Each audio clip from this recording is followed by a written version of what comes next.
I saw these quarterback lists for Nebraska QBs, and I don't know, that fifth spot is pretty hard. So you got T. Fraze, I imagine Turner. Mhm. You go in The easy Taggy, The easiest one, Crouch. yes, not named T phrase. Yeah. So there's your four.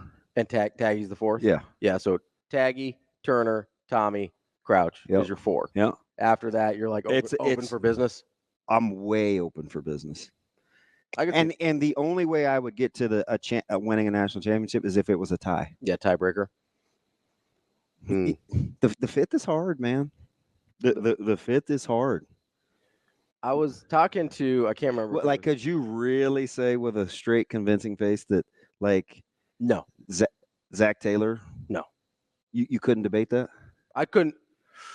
Zach, could you debate a one? Because we're talking about 1.5 years from Zack Taylor or from Frost. Yeah, and from Zack Taylor. Really, I mean, so anybody else, and so I think anybody else in the discussion, yeah, it's not over the course of their career. So that's what makes it hard. Yeah, unless you're going to guys that I think are a clear step below in like Taylor Martinez and Tommy Armstrong. Really good players in their own right, but we're talking about kind of different levels here, in my opinion, from those first four guys. And maybe that's just what it is. Maybe from the first four to the fifth, there's a sizable gap. But if you want to go like course of the career, you do have to go with like an Adrian or a Tommy or a Taylor. And would we have? So is this if you would take in place of, or are you just looking at their careers? Because sometimes I hate when people do that. I'm taking, but sometimes I do it if it fits my argument. So I need you to keep the guardrails on. Yeah, for this particular, I'm talking about their career at Nebraska. Okay, like the course of their career. Like, because there's guys.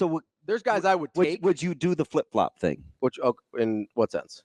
Like, would you swap errors? Would you like put Amart on that 97 team?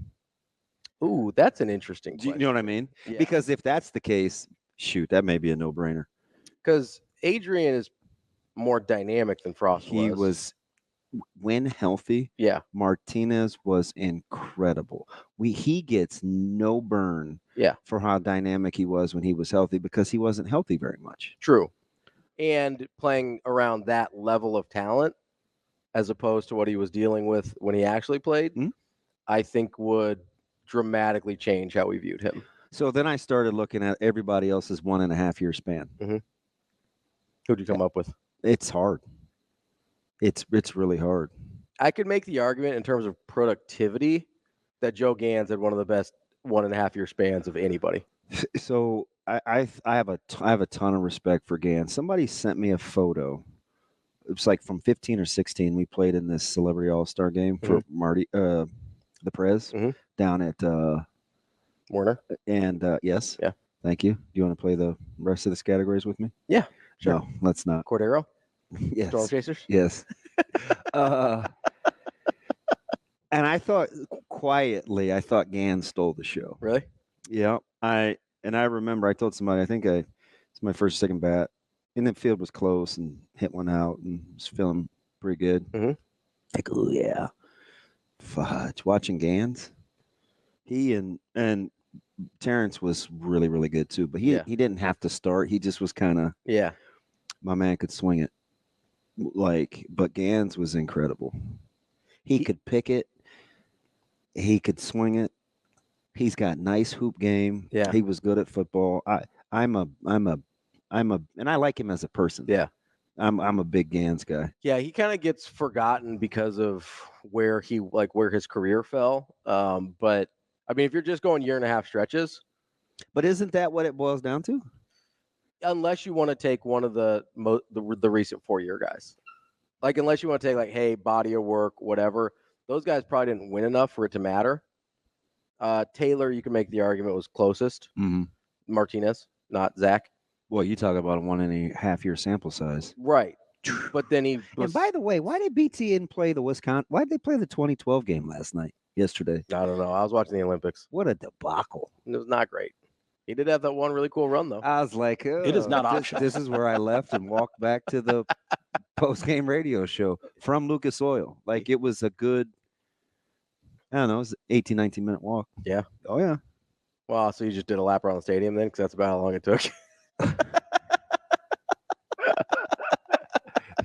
Yeah, logistically, that place was something else. I don't know. That's what got me into the 1 year versus career. Yeah. With that poll. But Well, yeah. I was surprised to see Sue get his due. Yeah. Because he was incredible. And you could also make the case he was a 1.5 year guy. Yeah. I mean, probably 2 at most. Yeah. It was junior, senior year. Halfway through his junior year. Like you're talking about. He really started to take off. Matter of fact, he tells a tremendous story about having to have a little side session. Yeah. With the old ball coach about what you're capable of. I think I remember there being a story about that. Yeah. Where it kind of unlocked some things for him mentally. So I don't know. I just, when I think of like great college performers that I remember, Steve Slayton, Adrian Peterson, Reggie Bush. You forgot one you said earlier. Other guy from West Virginia. Oh, Pat White. Yeah. Yeah, he threw the ball to the other team a lot. Yeah. Not a lot. I think Pat White was probably a 50 to 25. I bet you he was a 2 to 1. 2 to 1. All right, I'm looking it up. Make a decision. 2-2. Wait. Can I do the math? Sure. All right. Buy me some time while I punch in a calculator because I like to be right. You do like to be right. I'm gonna guess. So what on average? 4-year starter. I bet he was a. I'm just gonna go. This is in the middle. Yeah. Of what I think competent quarterback plays because we like 2.5 to 1. Yeah.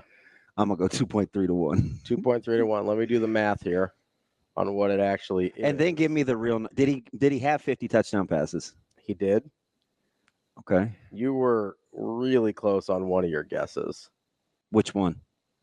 On one of your numbers guesses, your totals. Interceptions? No, I mean, you were really, you gave out a couple. You were really close on one of your touchdown to interception ratios. 2.3. No, you said 55 to 20? Yeah. It was 56 to 23. Okay. So you were really, really close on. So I remember, Pat White, every time he touched the ball in that offense, I was like, something good is going to happen. Now, there is another factor with Pat White. Rushing. He did have 47 rushing touchdowns. Jeez. So, there's a lot there. So, when I think dynamic. But he never had more than 7 interceptions in a season. Really? Yeah. So he just threw 7 every year. 5, 7, 4, 7. That's what in order. 5, 7, 4, 7. That's 12 plus 11. Okay. Yeah. That gives you 23. I look at Denard Robinson. Yeah. Who was incredible for a year. I don't know. I have to go back and look at that list in its entirety because there's some discussions to be had. But by the way, I am all in on Jock Slap this morning. Not the X name, not slapping Jocks. I don't know if he's messing with me, but he was like, Edgerrin was better than Bo Jackson. Yeah, I'm here for that discussion. In the NFL, he certainly was. People would kick me out of the stage. Not me. Here for all the Bo Jackson hate.